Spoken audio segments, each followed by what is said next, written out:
Purnadas road, দক্ষিণ কলকাতার park street হয়ে গেছে প্রায়, এই প্রান্ত থেকে ও প্রান্ত রেস্টুরেন্ট আর ক্যাফেতে ভর্তি। কিন্তু কে ছিলেন এই পূর্ণদাস?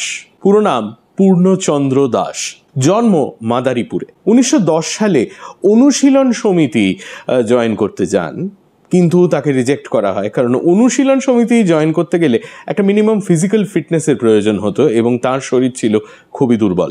তিনি মাদারীপুরে ফিরে এসে নিজের একটি বিপ্লবী দল তৈরি করেন। 1911 সালে তার আলাপ হয় বাঘা যতীনের সঙ্গে, এবং বাঘা যতীনের সঙ্গে আলাপ আলোচনার মধ্যে দিয়ে তিনি শেখেন যে এই ধরনের একটি দলকে কিভাবে অর্গানাইজ করতে হয়।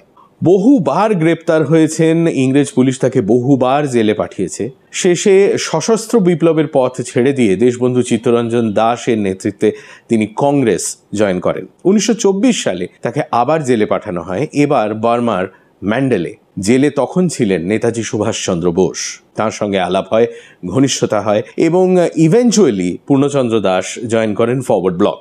স্বাধীনতার পরে কলকাতাতেই সেটেল করেছিলেন, আত্মীয়দের বাড়িতে থাকতেন, কখনো বিয়ে করেননি। তার মৃত্যু হয়েছিল অদ্ভুতভাবে। 1956 সালের 4 মে হিন্দুস্তান রোড আর রাসবিহারী অ্যাভিনিউ এর মোড়ে তাকে পিঠে ছুরি মারেন একজন প্রাক্তন বিপ্লবী যার নাম ছিল সুবোধ, এবং তার ফলেই তার মৃত্যু হয়। এই হচ্ছে পূর্ণচন্দ্র দাসের ইতিহাস, যার নামে পূর্ণদাস রোড। অগস্ট মাস হচ্ছে স্বাধীনতার মাস, স্বাধীনতা সংগ্রামের গল্প, বিপ্লবীদের গল্প যদি আরো শুনতে চান তাহলে ইনস্টাগ্রামে ফলো করুন আর ইউটিউবে সাবস্ক্রাইব করুন টু হাফ প্যান্ট হিস্ট্রি।